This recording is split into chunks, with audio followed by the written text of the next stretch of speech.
London is suffering an unprecedented wave of teen violence. A teenager was killed. 7 teenagers have been killed since the year began. This murder happened in broad daylight. I want to know what's behind the violence and why children are using lethal weapons on one another. Because I've seen kids the age of 10 years carrying Mac-10s. All sorts of guns. I can go around the corner right now and buy a gun. It's that easy. Where do you think the guns come from? Government. Yeah, if anything goes down like to my boy, I'm there, innit?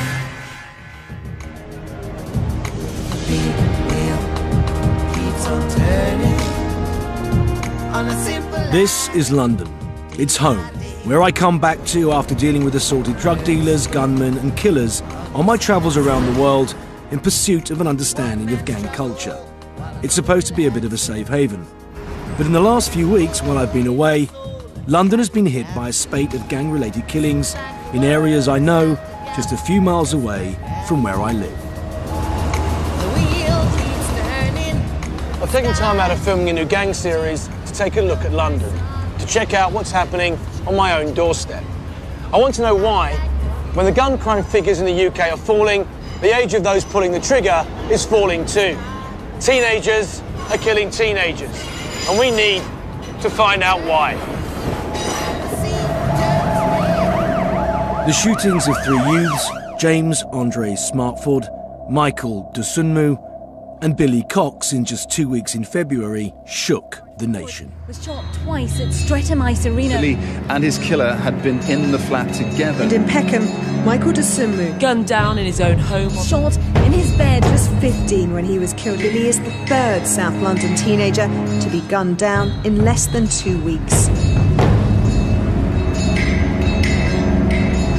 The 3 killings occurred within a fortnight in a comparatively small area of South London. I wanted to know more about what happened and the impact of the killings on the local community. So, I went to meet local anti-gun campaigner Cheryl Seeley.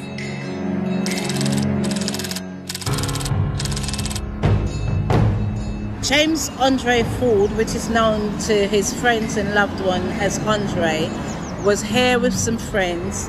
Apparently there was a birth night party. There were about 300 young people celebrating. A gunman walked into the ice rink and shot Andre. Detectives say he'd run through the crowded area seconds before 3 shots were fired at around 11 p.m.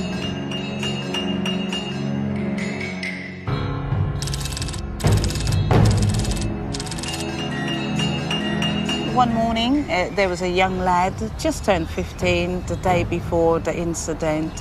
His door was kicked in, young men ran into the house. In Peckham, Michael Dosunmu, just 15 when he was killed in his bed in what may have been a case of mistaken identity. You know, and that's particularly shocking for the community as a whole, because obviously home is the sanctity of your children. I would believe that the safest place for my children would be indoors.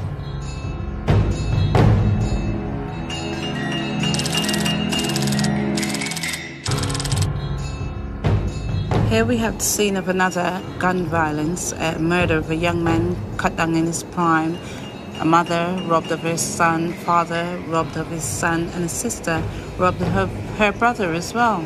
Billy and his killer had been in the flat together. There was no sign of a forced entry. Billy clearly knew his killer. Police know that the back door was open. The belief is that the killer used the back door as an escape route, and forensic teams have been poring over the flat for the whole day. The graffiti and floral tributes commemorating these youngsters are depressingly similar to the memorials I've seen to victims of gang violence the world over. And they're a reminder of the sense of horror that greeted the murder of a 10-year-old boy 7 years ago. Damilola was fatally stabbed as he walked home from school on Monday. He dragged himself 100 yards towards his home before bleeding to death in the stairwell of a block of flats. Police are hunting 3 boys. When Damilola Taylor was stabbed to death on the North Peckham estate in November 2000, the area became a byword for the problem of youth violence. 2 teenage brothers said to be members of the notorious Peckham Boys gang are serving 8 years in youth custody for Damilola's killing.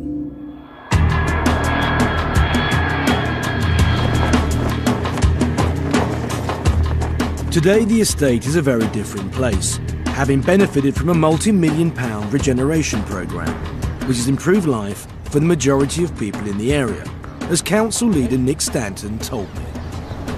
Really, there are two Peckhams. There's a very hard-working, very badly paid, very family-orientated Peckham, which never gets any headlines, never gets any praise. And then you do have some organised criminal activity going on here, which gets all the headlines and all the attention. But for most people in Peckham, life's not like that. How much do you think family responsibility is an issue in this problem? In places like Peckham, there is a problem. We expect people to work long hours and not get benefits. And then we say, well, who's looking after the kids during those long hours when parents are often at work? So there's a lot about putting things in place to make sure that parents get support. Actually, some parents need training in being better parents, but we also need communities that take care of their own children, that don't just keep passing by and saying it's someone else's problem. And what's really good at the moment in Peckham is there's a real groundswell of the community saying this is our problem, we've got to deal with it. It's no good expecting the council or the police to ride in on white horses and solve the problems for us. It's up to us, it's our responsibility. At the end of the day, they're our kids. Despite the improvements they've made around here, Peckham still has a reputation for gang violence, and it was here, in the same streets where Damilola Taylor died, that Michael Dosunmu was shot. This is where I used to live in 1982 through to 83, when I was a young drama student. It was a very scary place then. I used to run off the bus from Trafalgar Avenue with my hand inside my sports bag as if I had a weapon. They used to have tunnels to get through to the centre of the estate, and we lived dead in the middle. People would just hang about in those. Anyone vulnerable, anyone old would just have their shopping nicked off them or their watches taken or their wallets. It was a tough place. It was very, very loud, lots of music, 24/7. I remember one night, the guy that I lived with, the guy I went to drama school with, we woke up to the smell of smoke, and this happened on a regular basis. The kids would set fire to the big trash bins at the bottom, which all the rubbish dropped into. At the end of the corridor, and we had to wake everybody up and get them out of bed and wait for the fire brigade to arrive. But they got so bored with coming out on so many calls, they used to take their time seeing that no one was in danger. In my day, the youth gangs around here were groups of mates who'd grown into petty crime together. But I wanted to know what, if anything, had changed. So I met up with Frank Larby, an ex-Peckham Boys gang member, who told me how he got involved and what's going on now. I first of all started off on North Peckham Estate. That's where I was raised. Yeah. You know, and I was in a gang over there called the North Peckham Boys, NPBs. And then from there, when we got older, after school, left school, I joined the YPBs. I actually got involved in the gangs at the age of 11. 11? 11. Why is that? Obviously, everybody was on the estates. We all grew up on the estates. You know, there was the older gangs, and basically we came after them. We was the youngers. Do you know what I mean? And then obviously, after a certain amount of years, we take over. It's like a cycle, innit? Because I remember in my time, it was fist fights and knives. You see what I'm saying? But nowadays, it's all about guns and knives. And that's escalated over the years? Yeah. I don't even understand it myself, do you get what I'm saying? Because I've seen kids the age of 10 years carrying Mac 10s. 10-year-olds? Yeah. Carrying a submachine gun? Yeah. You see what I'm saying? I mean, it's nothing out here to get hold of guns. But you don't just pick up a gun, do you? Where does a gun come from, man? The government, innit? The government? Government. You can't smuggle in guns. So what, you think there are people in the government handing out guns in the street yet? Not necessarily, but I mean from the army barracks and whatnot. Do you get me? But, I mean, come on, you can't buy guns from the shops. You see what I'm saying? You can't smuggle guns. So how are we getting them? You see what I'm saying? I can go around the corner and buy a gun now, if I really wanted to. I can go around the corner right now and buy a gun. It's that easy. What, a pistol? I can buy a pistol, yeah. I can buy a Mac 10 if I wanted to, yeah. And how much would a gun cost? Depends. A Mac 10, anything between 2 to 3 grand. And you get the ammunition with that as well, yeah? Possibly. But the gun's no good without the ammo, is it? Unless you're yeah, I know, but you know, there's some people that can't get hold of the shells, so they just sell the guns, innit? Right. And if you can get it, you get it. If you can't, it's your problem. Take it or leave it. That's how it is. Let's talk a bit more about you. I mean, I know you're now working in community projects in the area, but What brought you to do that, and what were you about before that happened? Well, before that, I was a drug dealer. You know, I'm a well-known ex-drug dealer in Peckham. I used to be a stick-up kid.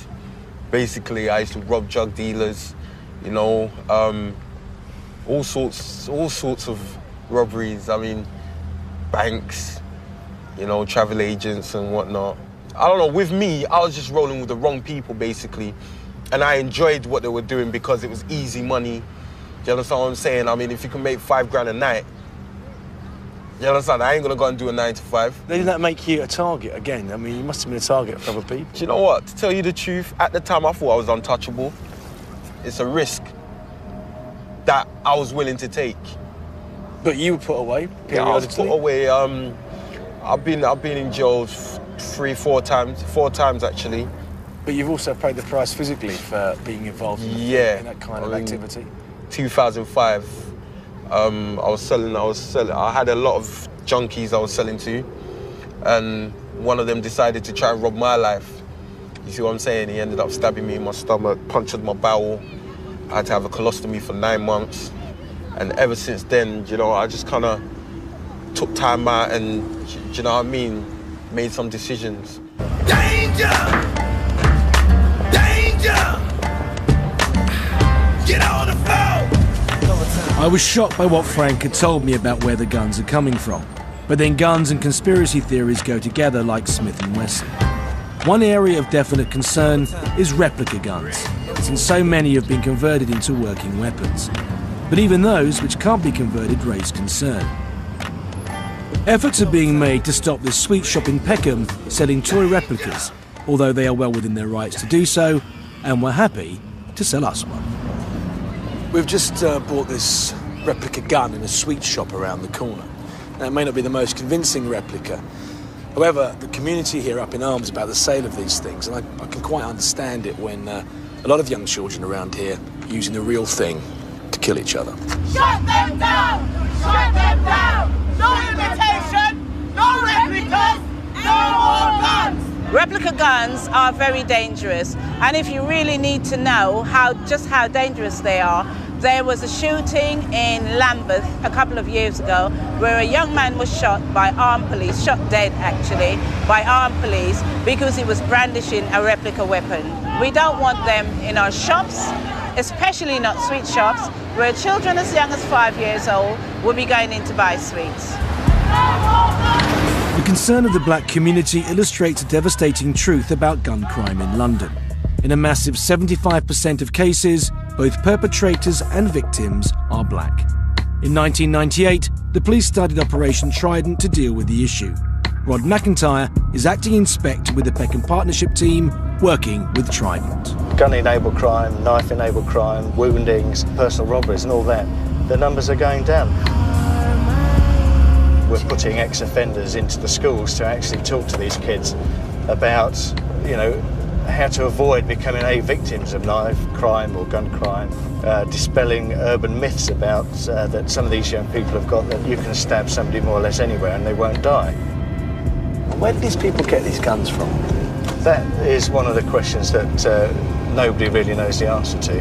Well, one of the accusations that we've heard is that the guns that are out on the streets in Peckham and in Brixton are there because the government wants them there. Have you heard that accusation? I've heard that, yeah. I mean, I've heard that said, but I mean, I just can't recognise that. Nobody wants the guns in Peckham. I mean, who wants to have to deal with the issue in the first place?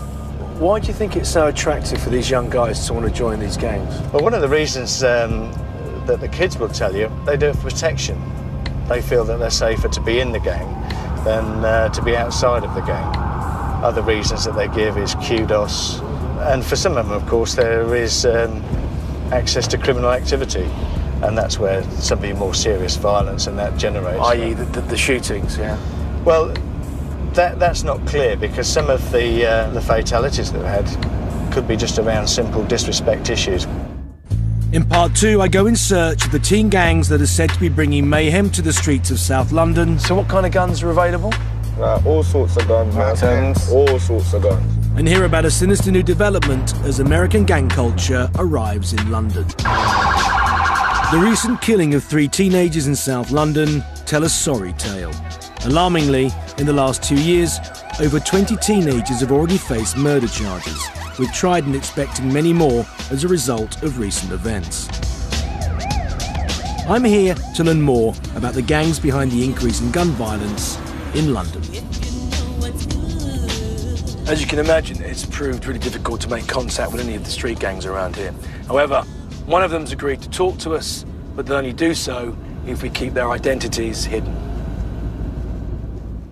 Once we'd actually met up with them, some of the gang appeared to be quite happy to reveal their identity. What does this the word respect mean to you guys? What is respect? It's just when you're with people, you can't get hotted up or something. Just little things like that, that's all you want. You're live, you're nice, innit? You're nice, you can walk down the road, you're nice. That's about it, yeah. You mean having respect means that no one can touch you? No one can trouble you, basically, yeah. And if you have to get that by beating up man every day or stabbing someone every day, it's gonna have to be done, innit? But all lads are below 20 years old, aren't you? Yeah.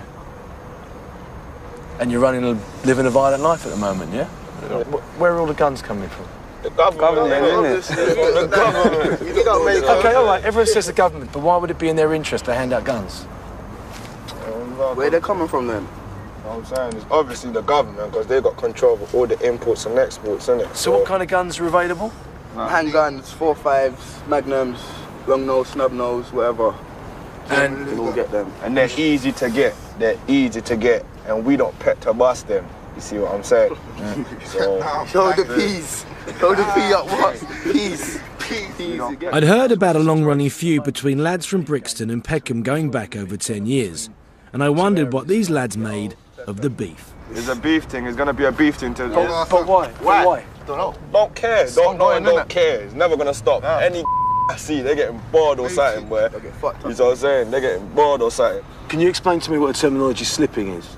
Slipping. well, tell me, because like I only found out a couple of days ago. When you get caught slipping, means you're off guard. You're getting caught off guard. You're off point. You know, basically. So it's like how you said, yeah. If we caught a Brixton boy over there, that's slipping, isn't it? Slipping, innit? Yeah. That's what I'm saying. What's he doing right here? He slipped out of his area, in the wrong area. He's slipping, bro. Especially if he's with a chick, he's slipping. Catch him in his chick, slipping. But why do you think it's getting more violent then? Why is it getting more violent? Money, it's a paper chase, innit? Everyone wants money. Anyone will do anything for money. And how do you get money then?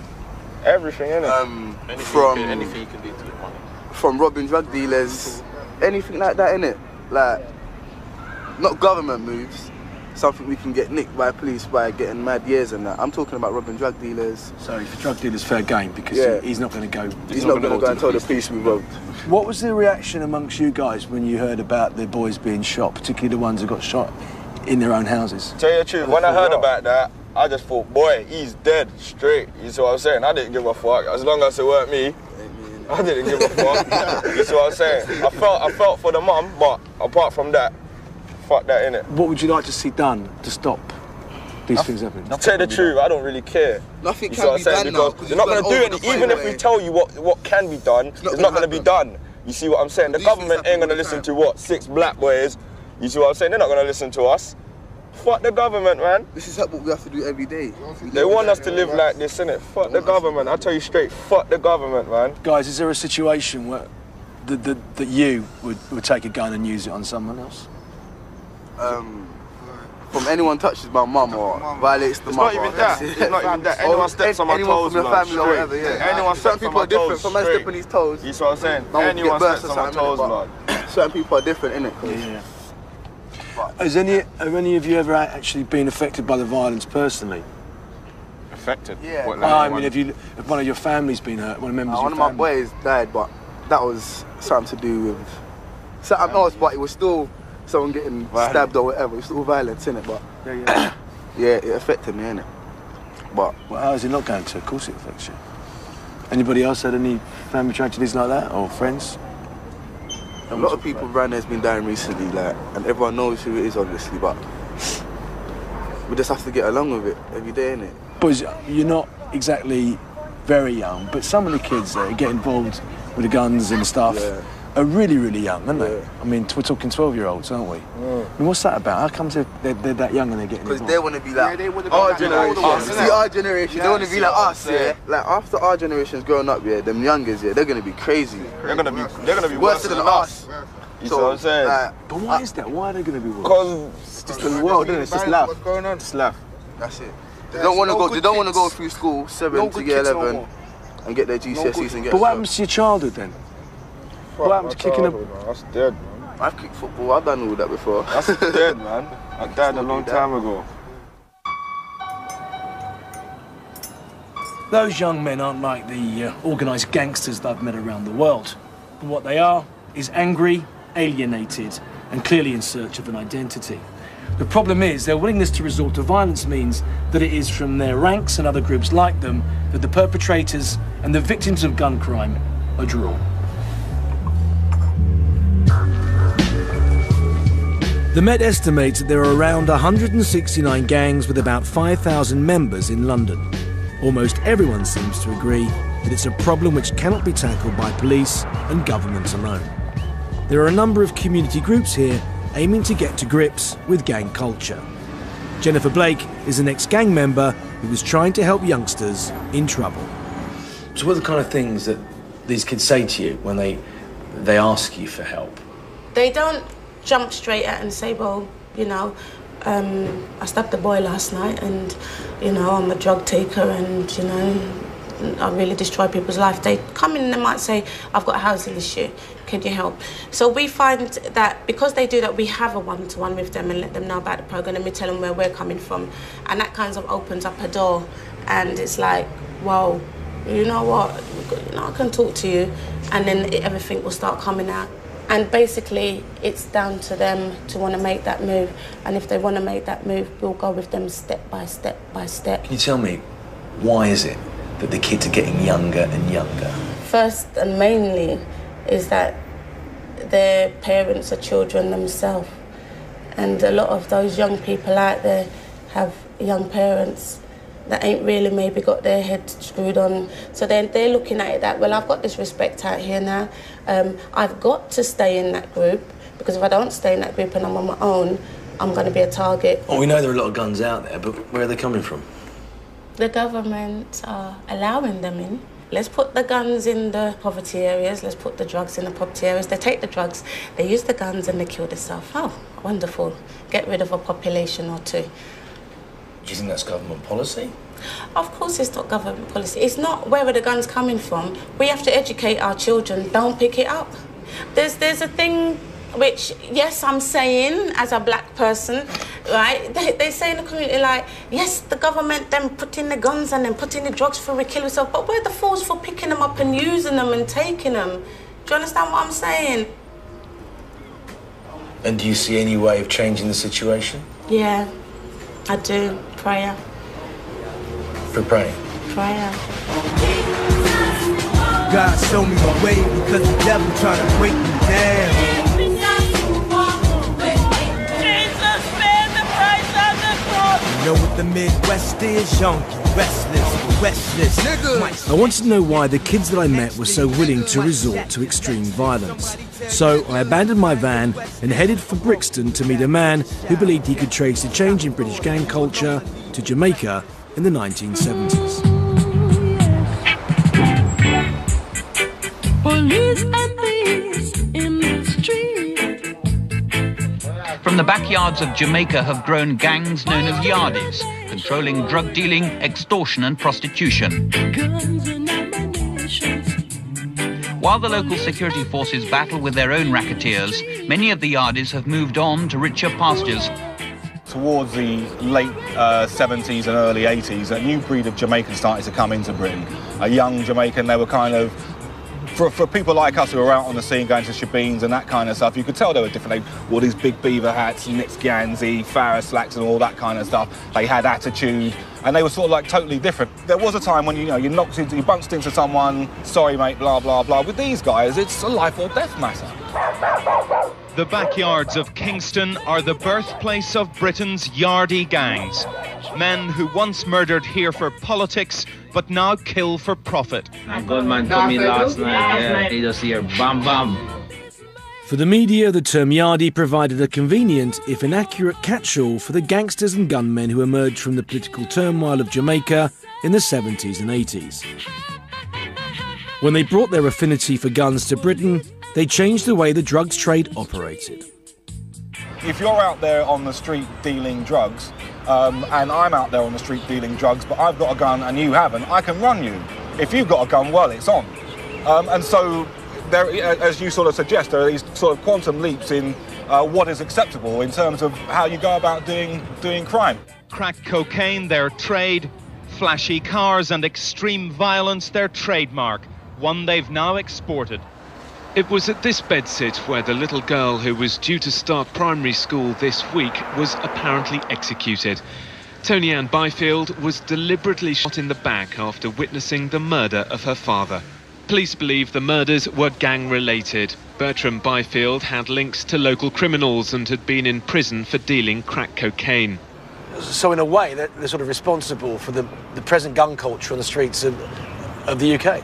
I think it was a part of their MO, really, that when they went out and did crime, they weren't afraid to shoot up a place. They weren't afraid to take their guns out and shoot it off and all the rest of it. And this was totally new for sort of people in my generation. And again, you know, if you look back at traditional sort of 60s and 70s crims, sure, they had their sawn off, but they took it out, they did the bank job, and they put it back in the sort of the fireplace or wherever they kept it. But these guys, carrying guns around was an accessory. It's now reached a stage where this casual sort of gun culture has led to a situation where 15-year-old boys can be asleep in their bed, not even mixed up in crime. Someone breaks into their house and shoots them dead, and that's just the way it is. That's a natural conclusion as far as I'm concerned. When I was young, my mama had beef, 17 years old, kicked out on the streets. Though back at the time, I never thought I'd see her face. Ain't a woman alive that could take my mama's place. Dear mama. The ripple effect of the gun culture Jeff had told me about does indeed reach beyond the confines of those directly involved in the drugs industry. I went to meet a woman whose son has been memorialised in the kind of mural I last saw in Jamaica after he was shot by a gang calling itself the Muslim Boys. Adrian was 20 and he was told on the Sunday prior to his death that if he didn't become a Muslim, that they would kill him by the Wednesday. On the Wednesday, he was killed. He was shot, wasn't he? He was shot 5 times to the head. You're saying that there are young boys out there trying to convert other young boys to Islam by using guns? They're not related. I wouldn't honestly feel that they're related to Islam, but they're using Islam as the base for their crime. There's been a recent spate of young boys being shot in their own homes, 2 of them. Oh, yeah. Why do you think there is so much gun crime around here? I feel because there's a lot of drugs in the areas and young men are getting drawn into being runmen for runmen, this is what they call them. They take drugs, they take them into schools and they give it to children and on the streets and that. So because we've got this, sometimes they don't make enough money or whatever, and then because they haven't made enough money, they're killing them. This is the sort of madness that we've got in our society. So was Adrian involved in any of that? No.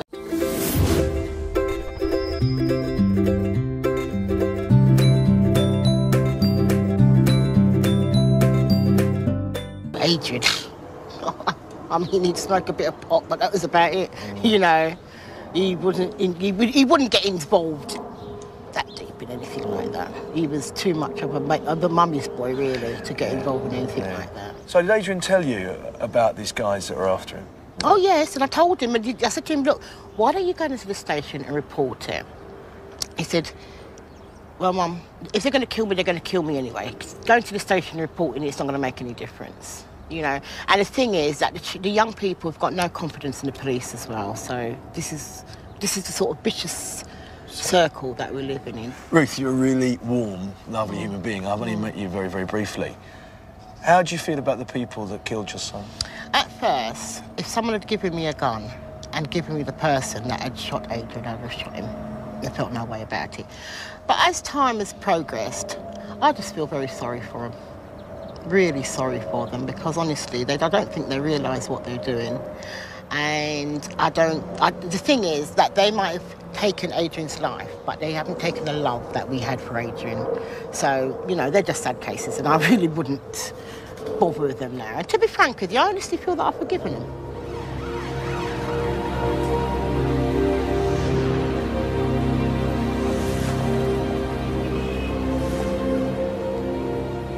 Although the police can claim to have had some success in closing down the Muslim boys, Brixton continues to be a fertile breeding ground for gangs, and we've heard about a new phenomenon in gang activity here. A couple of years ago, the reference point for most South London gangs, like the Ghetto Boys or the Peckham Boys, was either British or Jamaican. Now it seems the younger gangs are aspiring to be more like their American counterparts. So I'm off to meet the South London Crips.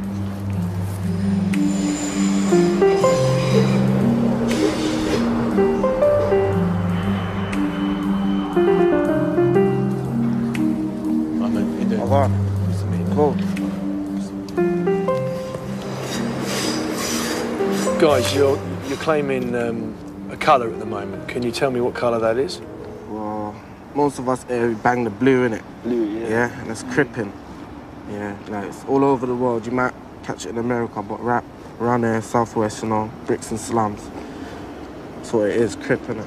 It's not that. It's a family, you see. Family. It's just our family, yeah? And we just gather to do our thing. And what is your thing? Mainly music, making money and hustling. And making sure each other's all right. Obviously, You know we're what I like a mean? family, you Our just welfare. protect each other. Looking after each other. Yeah. What would happen then if say, someone hurt or killed a member of your group, of your family? What would be the response? Well, it's happened already. If the beef comes, then we'll sort it, you see it? That's what the fam's there for. We're just trying to make money like anyone else, but we've been brought up from different places, like where it's harder because the money's lower, so we have to resort to different things. Do you know what I mean? Yeah, it's like we don't really look for jobs because we know, like, I don't know, we're going for an interview and they're looking at us black from a background, like from Brixton or area like that. You're not gonna get a job. There's been a recent spate of killings of very young kids. Can you tell me what's going on? Well, young kids, they just see what we see. Like when we was young, we wanted what older people had. They might find out that, maybe the only way to make money is to run up in somebody's house with a gun and stick it in their face, and if they've got money in their house, take it all. Do you know what I mean? And they've heard that from maybe a conversation that someone older might have said, you get me? And they're taking it upon themselves to go and do that because they think that's where the money is. Do you know what I mean? Everybody wants what everybody else has got, and the only way to get it is to either take out the other person or make the person scared enough to give it to you. You get me? Or maybe there might be a little feud that happened between you and somebody else. I reckon there's more guns, yeah, because there's actually people making money on that. There'll always be a supply if there's a demand, but why is there such a demand for them? Because they know that other people got straps. To protect yourself, basically. Yeah. Basically, we see what happens to our friends. We will grow up from young with people that we're really close with, and getting on the older ages, we see them die, and it's painful. And we don't want to follow in the same footsteps, so we would have to protect ourselves. We can't afford health insurance. That's our health insurance. That's our life insurance, you know what I mean? Yeah, man. And where do you think the guns come from? Where are they from? It's coming from governments and... They're not coming from the streets, they're coming from higher places. But aren't you running a hell of a risk? If any of you ever carry a gun of going away to prison for a long time, that's not without even using it. It's 5 years just to be in possession of one, isn't it? Then again, our life could get cut short from just like that, from just walking out there. It's basically 5 years or no life, because I could go out there, see someone with I don't like, I got a bit of trouble with, they could shoot me dead. And tomorrow I won't be alive. When we speak, we don't get heard. Yeah, so people on the street sometimes kill each other or do what they're doing, so they get heard. Yeah. If I was to go out there and shoot someone dead now, my face would be all over the news, and what I said or whatever, it will get across quick like that. Me as a normal person on the streets, I could talk about what I believe in, what's wrong with the society today, we don't get heard. A lot of the money that's coming from the government, it's not going to the right places. If it came to us, maybe we would be able to lead like a normal life. We wouldn't have to, people would have to go around killing people to get money, robbing people's phones on buses, doing this. If we had the money. But they can't really just give us money, like, not they just have to put money into the community, you get me? Yeah. To give us opportunities to do better things of our lives instead of wanting to steal, and you get me? Like, we will have money so we won't need to steal. It's both scary and sad to think that there are thousands of kids out there like these, believing that crime is their only alternative. In part 3, I meet the father of a dealer and gang member whose criminal career path ended in murder. I don't want him out.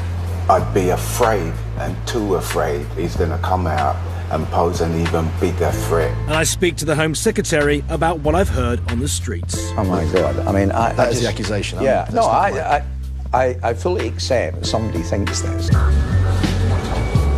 The spotlight has been focused on London's gangs with a recent surge in teen and knife gun crimes. In my search to find out what's going on, I've heard a lot about parental responsibility. So I've come to meet a man whose teenage son led a gang responsible for one of the most horrific murders of recent times. 16-year-old Mary Ann was found murdered in a park in Reading last May. She'd suffered terribly at the hands of her captor. The court heard that the gang leader Adrian Thomas blamed both girls for having set him up to be robbed a month earlier. And having tortured and raped them, Thomas was not about to stop there. Tony Thomas is the father of Adrian, leader of the gang that murdered Mary Ann Lenehan. Hello, mate. Yeah, I'm Ross. Pleased to meet you. Oh, you're right. Tony, how did you first hear about Adrian's involvement in the case? One day I'm sitting there watching it on the news and saying to myself, the person or persons that done that should have been donated to science. And the next day someone's ringing me up and telling me that my son had something to do with it. I was in a state of shock for about 24 to 48 hours. Just like dazed. This is the car Mary Ann and her friend were sitting in when they were kidnapped. The two girls were abducted and bundled into the boot of this Nissan. They were taken here to the Abbey guest house. Their abductors booked into room 19 and the two girls were forced inside. The surviving girl, who can't be named for legal reasons, told the jury that they were then subjected to a horrifying torture session. What was the last time you saw him before the incident? The last time I saw him was on Streatham High Road in a fast food store, West Indian takeaway. And I'd gone in there to buy myself some lunch, and lo and behold, who's in front of me in the queue? I hadn't seen him for about 4 years. And as much as I hadn't seen him, I'd heard he was making money. I didn't think for the life of me what he was making money at, right? So I've walked in, he's there, he's turned round, he's giving me all these dirty looks and acting as if he smelt something really rotten. And I got that right ump. I got the right ump. I was so mad. The only thing I could think to do is barge in front of him in the front of the queue, and I said to the girl behind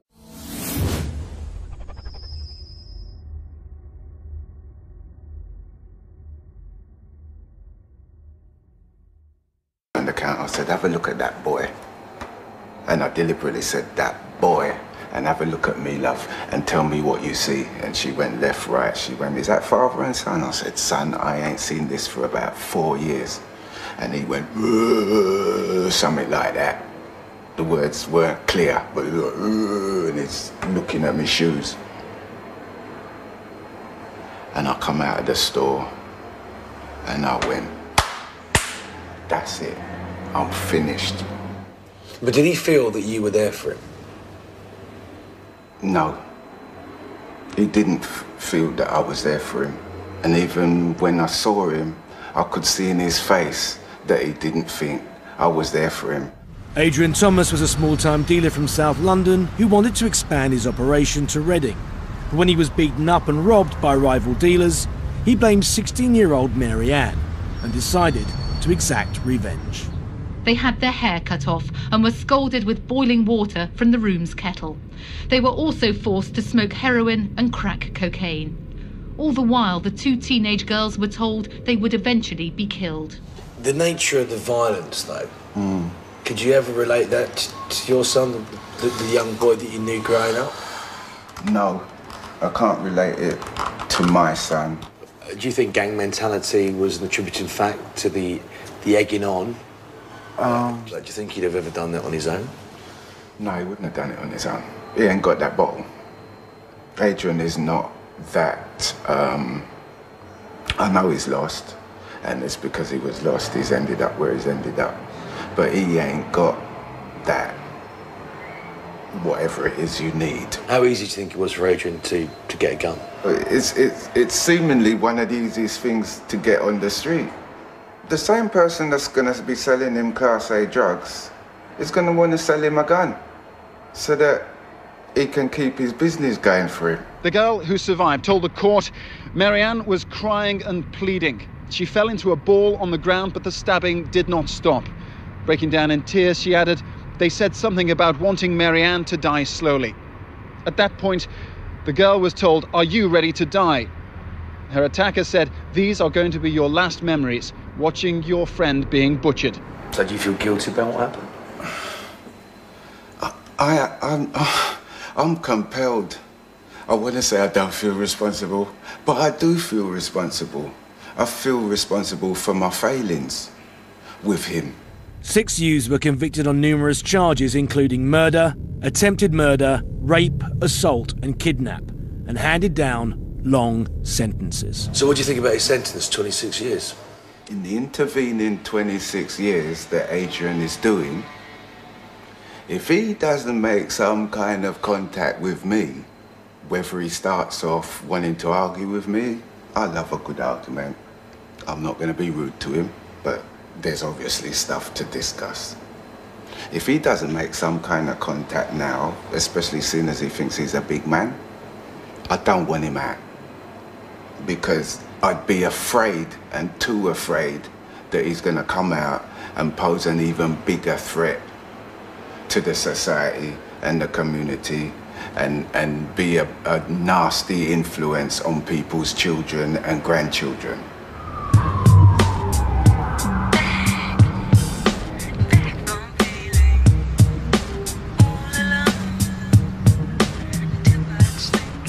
During the making of this programme, I've heard some pretty unexpected things. But the one thing that surprised me the most is the fact that some people believe that the guns on the streets are being put there by the government. So I've come to put some questions to the man who's expected to have all the answers, the Home Secretary, John Reid. A lot of people out there on the streets believe that the guns are being allowed to go out on the streets because the government wants them there. How do you answer that? Yeah, well, you know, I heard this once before, Ross, and it seems to me at first hearing just incredible. I think even more cynical. Well, the accusation is sort of it's a control mechanism to keep a certain area of the populace in its place. Oh my God! I mean, that is the accusation. Yeah, no, I fully accept that you know somebody thinks this, and you know we live in an age which is pretty cynical. But the question I would ask is, even if somebody thought we were as mad and cynical as to do that, they must recognise the damage it does to the government, because people look to the government and say, why is this happening? The truth of the matter is, we've got a world that's awash with guns. There's money to be made in them. Now, replica guns are being banned from October of this year, the importation of them. We've increased the sentence for guns, 5 years mandatory sentence for the use of these. We're now making sure that that applies. It's clarified from 18-year-olds upwards. Even younger than that, you can get up to 10 years sentence. We're doing the same sort of things with knives. But the police and the powers on their own won't do it. And that's what I've learned from talking to some of the mums and some of the young people who've been involved in these things. Parents need to face up to their responsibilities. The government can't do this on their own. You know, if there's an 8-year-old or a 10-year-old or a 12-year-old learning young by being out at midnight, they shouldn't be out at that time of night. Why don't the parents know where they are? If you had a message to the young men that are joining gangs out there in South London, wherever it be in the UK, what would you say to them? I would say value your life. I would say guns and knives don't make you safer. Ultimately, the people who are under threat from this more than anyone else, the people who lose their life more often than anyone else, are young people. And I would say to your own viewers, don't brand all young people as people who use guns and knives and in gangs. The truth of the matter is, the vast majority of young people, many of whom come from difficult circumstances, difficult backgrounds, struggle through that, find a better life, entertain themselves, amuse themselves, make themselves better without resorting to this.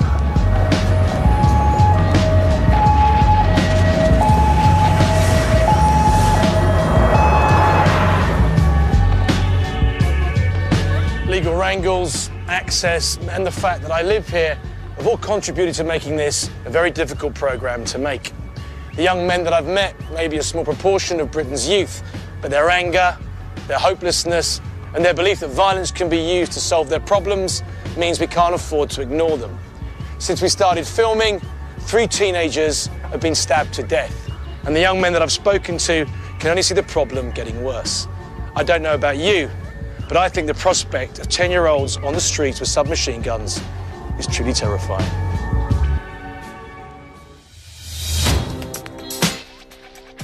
Next Monday at 9, we go back and see how 50 stone Barry Austin is getting on 18 months later. And next, here tonight, there's a werewolf on the streets of London, and it's very, very hungry.